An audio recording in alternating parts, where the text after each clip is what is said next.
How to view weight loss stats using the new Awaken180 app. First, navigate to the home page of your app. Tap anywhere on the graph area, or tap the metrics icon below. It will take you to the trends page, where you can view your weight loss stats, such as weight, body fat, visceral fat, muscle mass, and bone mass. When you tap one of those stats, such as weight, it will show you more details about it.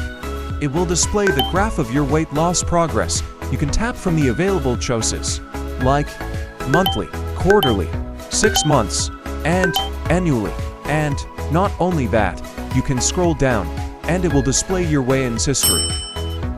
On the top right corner, you can access the funnel icon, which will allow you to filter all your measurements. By tapping the toggle button on it, will display the official data only. Official data means these are the data points chosen by the coach to represent that week's official weigh-in. And by tapping the toggle button off, it will show all data. Note, you can follow the same process in steps 3 and 4 for body fat, visceral fat, muscle mass, and bone mass.